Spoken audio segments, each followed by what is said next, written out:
Hi, ನಮಸ್ಕಾರ. ಎಲ್ಲರೂ ಹೇಗಿದ್ದೀರಾ? Welcome back to my channel Moni Kannadathi. ಇವತ್ತು ನಾವು ನಮ್ಮ ಜಮೀನ್ ಹತ್ರ ಬಂದಿದ್ದೀವಿ. ಇವತ್ತು ಡೇಟ್ ಬಂದು 23 ಫೆಬ್ರವರಿ, ಸಂಡೇ. ಬಿಸಿಲು ಹೇಗಿದೆ ಅಂದರೆ, ಈ ರಣ ಬಿಸಿಲು ಅಂತಾರಲ್ಲ ಆ ಥರ ಇದೆ. ಅಂದರೆ ಮೊದಲೆಲ್ಲ ಹೇಳೋರು, ನಮ್ಮ ಅಮ್ಮ ಇವರೆಲ್ಲ ಅಜ್ಜಿ ಎಲ್ಲ ಹೇಳೋರು, ಶಿವರಾತ್ರಿ ಮುಗಿಯೋವರೆಗೂ ಗಾಳಿ ಚಳಿ ಇರುತ್ತೆ, ಬಿಸಿಲು ಸ್ಟಾರ್ಟ್ ಆಗೋದೆ ಶಿವರಾತ್ರಿ ಮುಗಿದ ಮೇಲೆ ಅಂತ. ಬಟ್ ಇವಾಗ ಹೆಂಗಾಗಿದೆ ಅಂದರೆ, 1 ವೀಕಿಂದಾನೇ ಬಿಸಿಲು ಸ್ಟಾರ್ಟ್ ಆಗಿಬಿಟ್ಟಿದೆ, ಸೆಕೆ ಸ್ಟಾರ್ಟ್ ಆಗಿಬಿಟ್ಟಿದೆ. ಮನೆ ಒಳಗಡೆ ಕುತ್ಕೊಳ್ಳೋಕೆ ಆಗ್ತಿಲ್ಲ, ಫ್ಯಾನ್ ಇಲ್ದಿರ, ಎ ಸಿ ಇಲ್ದಿರ. ಸೊ ಈ ಆಫೀಸಲ್ಲಿ ಕೆಲಸ ಮಾಡೋರಿಗೆಲ್ಲ ಓಕೆ, ಎ ಸಿ ಇರುತ್ತೆ, ತಣ್ಣಗಿರುತ್ತೆ, ಒಳಗಡೆ ಆರಾಮಾಗಿ 9 to 6 ಈ ಥರ ಜಾಬ್ ಮಾಡ್ಕೊಂಡು ಬರ್ತಾರೆ, ಓಕೆ. ಬಟ್ ಈ ಹೊರಗಡೆ ಕೆಲಸ ಮಾಡೋವಂಥವ್ರು, ಅಂದರೆ ಈ ಮನೆ ಕಟ್ಟೋರ್ದು ಇರ್ಬೋದು, ಅಥವಾ ಮೆಟ್ರೋ ಕೆಲಸ ಮಾಡೋವಂಥವ್ರು ಇರ್ಬೋದು, ಅಥವಾ ಜಮೀನಲ್ಲಿ ಕೆಲಸ ಮಾಡೋವಂಥವ್ರು ಇರ್ಬೋದು. ಸೊ ಇವ್ರುಗಳ ಕತೆ ಏನು ಈ ಬಿಸಿಲಲ್ಲಿ? ಈ ಫೆಬ್ರವರಿಲೇ ಈ ಥರ ಬಿಸಿಲಿದೆ ಅನ್ನೋದಾದರೆ, ಮಾರ್ಚ್, ಏಪ್ರಿಲ್, ಮೇ ಈ ಬಿಸಿಲು ಹೇಗಿರ್ಬೋದು?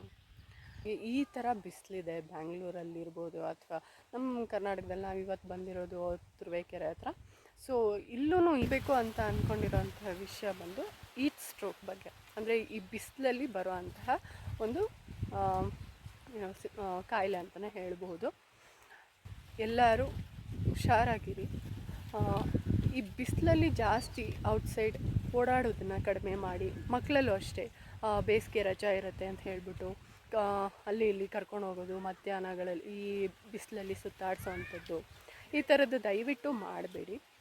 ಓಕೆ, ಎಚ್ಚರಿಕೆ ಹೇಗೆ ತಗೊಳ್ಳೋದು ಅಂತ ಹೇಳಿದ್ರೆ, ಆದಷ್ಟು ಈ 12 to 3 ಅನ್ನೋ ಈ ಟೈಮಿಂಗ್ಸ್ ಏನಿದೆ ಅದರಲ್ಲಿ ಸ್ವಲ್ಪ ಆದಷ್ಟು ನೀವು ಮನೇಲಿರೋದು ಒಳ್ಳೆಯದು.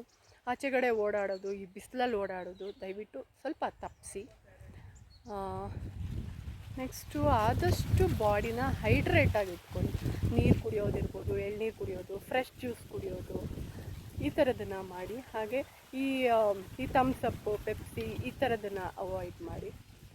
ನೆಕ್ಸ್ಟು ಈ ಫುಡ್ಡಲ್ಲಿ ಬಂದರೆ ಸಾಲಿಡ್ ಫುಡ್ನ ಸ್ವಲ್ಪ ಕಡಿಮೆ ಮಾಡಿ, ಜಾಸ್ತಿ ಲಿಕ್ವಿಡ್ ಫುಡ್ನ ಆ್ಯಡ್ ಮಾಡ್ಕೊಳ್ಳಿ.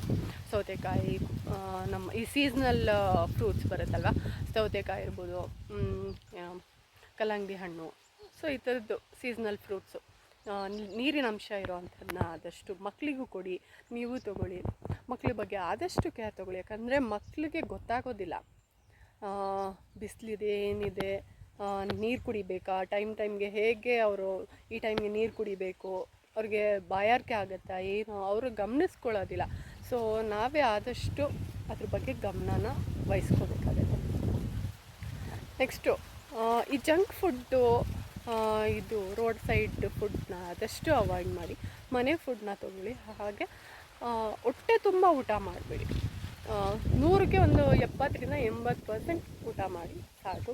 ಮಿಕ್ಕಿದ್ದೆಲ್ಲ ಆಲ್ಮೋಸ್ಟ್ ನಿಮಗೆ ಲಿಕ್ವಿಡಲ್ಲೇ ಇರಬೇಕು, ತುಂಬ ಬಾಡಿ ಹೈಡ್ರೇಟ್ ಆಗಿರಬೇಕು. ಸೊ ಅದರಿಂದ ನೀವು ಆದಷ್ಟು ಲಿಕ್ವಿಡ್ ಫುಡ್ನ ತೊಗೊಳಕ್ಕೆ ಟ್ರೈ ಮಾಡಿ.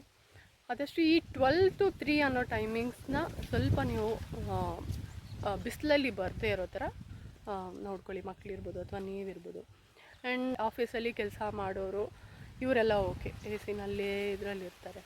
ಬಟ್ ಈ ಔಟ್ಸೈಡ್ ಕೆಲಸ ಮಾಡೋಂಥವ್ರು ಸೊ ಆದಷ್ಟು ನಾನು ಅವ್ರಿಗೆ ರಿಕ್ವೆಸ್ಟ್ ಮಾಡ್ಕೋತೀನಿ, ಅವರ ಯಾರು ಮ್ಯಾನೇಜರ್ಸ ಯಾರು ಇರ್ತಾರೆ ಅವ್ರಿಗೆ ರಿಕ್ವೆಸ್ಟ್ ಮಾಡ್ಕೋತೀನಿ, ಅವ್ರ ಹೆಲ್ತ್ ಕೂಡ ಇಂಪಾರ್ಟೆಂಟು. ಸೊ ಅವ್ರಿಗೆ ಸ್ವಲ್ಪ ಈ 12 to 3 ಸ್ವಲ್ಪ ಅವ್ರಿಗೆ ಬ್ರೇಕ್ ಕೊಡಿ. ಸೊ ಅವರು ರೆಸ್ಟ್ ತಗೊಳ್ಳಿ. ಸೊ ಅವ್ರ ಹೆಲ್ತ್ ಕೂಡ ಇಂಪಾರ್ಟೆಂಟ್ ಅಲ್ವಾ. ಸೊ ಬಿಸಿಲು ತುಂಬ ಇದೆ, ಈಟ್ ಸ್ಟ್ರೋಕ್ ಆಗೋವಂಥ ಚಾನ್ಸಸ್ ಇದೆ. ಸೊ ದಯವಿಟ್ಟು ಎಲ್ಲರೂ ಎಚ್ಚರವಾಗಿರಿ. ಸೊ ಅಕಸ್ಮಾತ್ ಏನಾದರೂ ಈಟ್ ಸ್ಟ್ರೋಕ್ ಆಯಿತು, ತುಂಬ ಇದಾಯಿತು ಅಂದರೆ ಏನೇನು ಲಕ್ಷಣಗಳು ಅಂತ ಹೇಳಿದ್ರೆ, ಸುಸ್ತಾಗೋದು, ಬಾಡಿ ಎಲ್ಲ ಹೀಟ್ ಆಗುವಂಥದ್ದು, ಈ ಥರದ್ದೆಲ್ಲ ಇರುತ್ತೆ. ಸೊ ಏನು ಮಾಡಬೇಕು ಅಂತ ಹೇಳಿದ್ರೆ, ಆದಷ್ಟು ತಣ್ಣೀರಲ್ಲಿ ಸ್ನಾನ ಮಾಡಿ ಇಮಿಡಿಯೇಟಾಗಿ. ಸೊ ಕಡಿಮೆ ಆಗ್ತಿಲ್ಲ ಅಂದರೆ ಆದಷ್ಟು ಲಿಕ್ವಿಡ್ಸ್ನ ತೊಗೊಳ್ಳಿ. ಕಡಿಮೆ ಆಗ್ತಿಲ್ಲ ಅಂತ ಹೇಳಿದ್ರೆ ನೀವು ಆದಷ್ಟು ಬೇಗ ಡಾಕ್ಟರ್ನ ನೀವು ಸಂಪರ್ಕ ಮಾಡಬೇಕಾಗತ್ತೆ. ಸೊ ಇದಿಷ್ಟು ಈಟ್ ಸ್ಟ್ರೋಕ್ನ ಬಗ್ಗೆ ಒಂದು ಮಾಹಿತಿ, ನನಗೆ ತಿಳಿದಿರೋ ಮಟ್ಟಿಗೆ ಒಂದು ಮಾಹಿತಿನ ಕೊಟ್ಟಿದ್ದೀನಿ. ನಿಮಗೇನಾದರೂ ಇದ್ರ ಬಗ್ಗೆ ಇನ್ನೂ ಹೆಚ್ಚಿನ ಮಾಹಿತಿ ಗೊತ್ತಿದ್ದಲ್ಲಿ ಕಮೆಂಟ್ ಮಾಡಿ ತಿಳಿಸಿ. So thank you so much. ಇದಾಗಿತ್ತು ನನ್ನ ಇವತ್ತಿನ ವಿಡಿಯೋ. ಈ ವಿಡಿಯೋ ಇಷ್ಟ ಆದರೆ ಪ್ಲೀಸ್ ಲೈಕ್ ಮಾಡಿ, ಶೇರ್ ಮಾಡಿ, ಕಮೆಂಟ್ ಮಾಡಿ, ಹಾಗೆ ಪ್ಲೀಸ್ ಸಬ್ಸ್ಕ್ರೈಬ್ ಮಾಡಿ. ನಾನು ನಿಮ್ಮ ಮೋನಿ ಕನ್ನಡತಿ. Thank you.